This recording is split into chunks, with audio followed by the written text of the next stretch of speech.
Hi everyone, it's Rich from Backup here again.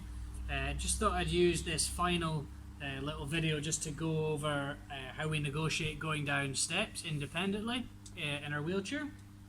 This is the final piece of the puzzle in terms of the basic wheelchair skills skill set. So hopefully you've enjoyed the series thus far, and as I say, this is the final one. Quite an advanced skill going down steps, but we'll talk about how we can tackle that now. So first of all, as you can see here, I've built kind of a ramp with platform and step kind of combination up here out of my wheelchair skills ramps. If you've got any kind of wide steps out in your local community and you feel confident enough, you can have a crack at this after watching this video, as long as you've got enough helpers and spotters and you're always being safe when you're when you're practicing these skills. Just to touch on spotters, to this point we've needed one spotter for skills like your back wheel balance, going up and down curbs, but when you're practicing going down steps, 3 spotters is always best. So one at the back as per previous, and one on each of these front caster wheels. So what you would do is attach a spotting strap onto each of these caster fork stalks here, just to make sure it's nice and secure, so that when we're coming down the steps, that we're not able to put the front of the wheelchair beyond the horizontal point, beyond down, and end up kind of tumbling out of our wheelchair. That's not what we want at all. So we want to make sure that we're being safe when we're practicing all these skills.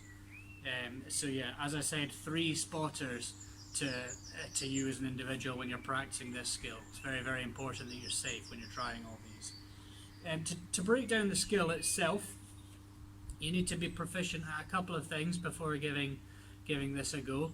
Chief of which is your shallow to deep back wheel balance.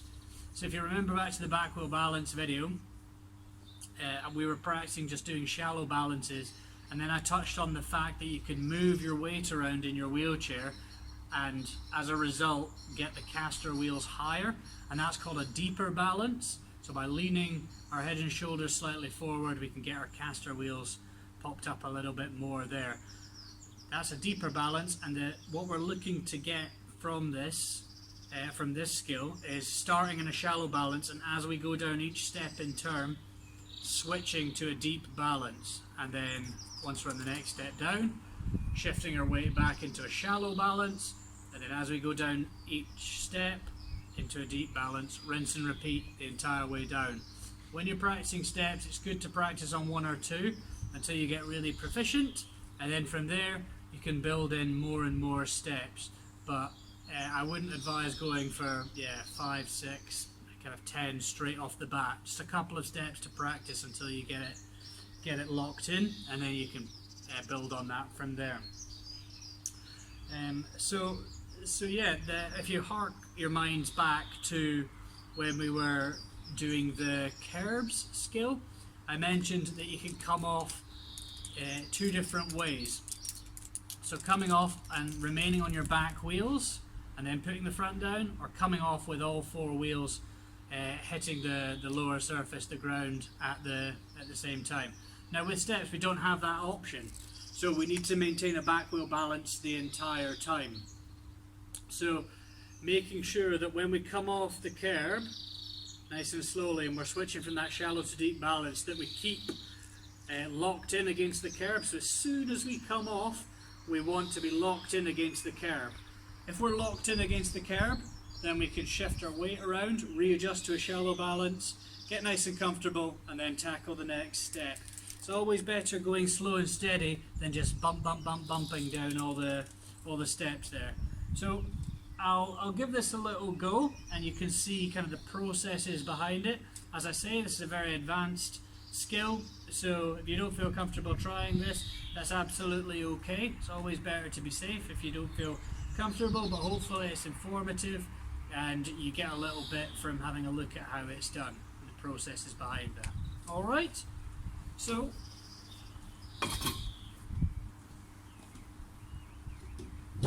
coming up the ramp to the top here. So at this point I want to get into a nice low back wheel balance, just a normal shallow back wheel balance, and move towards the edge of the curb. So getting into my back wheel balance, moving towards the edge of the curb here. Once I'm right on the very edge, nice and square, I want both of these drive wheels to come off at the same time. And then I want to go from a shallow to a deep balance whilst keeping it locked against the next curb. So you can watch my body position and you'll see how it changes on the way down. So as I come off each step in turn, there you go. So as you can see from this point, I'm locked in now against this curb, and I can shift my caster wheels up and down. So deep balance to a shallow balance, slide my hands around while still maintaining a lock against the curb. So dropping the caster wheels, next step, locked in against it, again shifting my hands back, then to a lower balance, and put the front of put the front caster wheels down.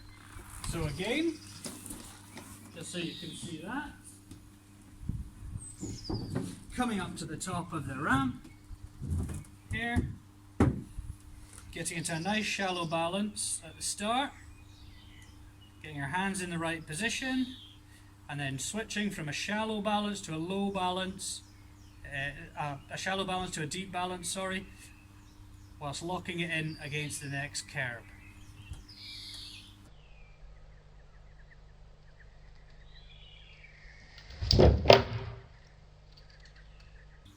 That's it. Shift my arms around, drop the caster wheels, and then turn the next curb, and then pop my caster wheels down there. Alright, so as I say, quite an advanced skill we've got here, but it's effectively just an extension of going off a curb and remaining on your back two wheels. So you can practice this on curbs. Practice going off the curb forwards independently, staying on those back two wheels and locking in against the curb. I just practice this a couple of times. Once you feel comfortable with that, then you can move on to a two-step like this, and then build and build from there. It's important to make sure that the steps are wide enough for this, so the length of the steps, I mean by that, so making sure that they're long enough rather than width. As long as they're wider than your wheelchair, that's okay. But yeah, just making sure that they're long enough. Sometimes if a step is too short, you'll find once you start to try it that you'll start bumping down a few of those. So it's making sure that the step is the right length. Okay, so quite long steps. But it is a useful skill. It affords you a lot more independence out in the community. Sometimes you'll find that there isn't a ramp available, and you need to bump down a few steps. This can be done assisted as well. Going down backwards, this can be done going down backwards with a handrail as well. Unfortunately, I don't have either of those in my garden, so I can't demonstrate. But that's the skill for going down steps independently, going forwards. Alright, I hope you guys enjoyed this series of wheelchair skills videos. I hope you found them informative. As I say, even if you don't feel like attempting them yourself, hopefully it's nice to see how the skills are done, see the processes behind that, and maybe think about it in the future, something to build towards.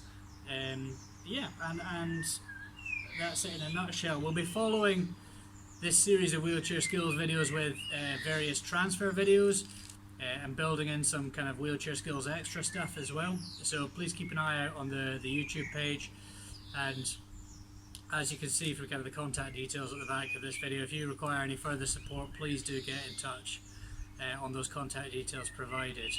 Alright, thanks ever so much for watching, guys, and putting up with me. I've been Rich from Backup, and this has been Wheelchair Skills, and thanks very much. Cheers. Bye.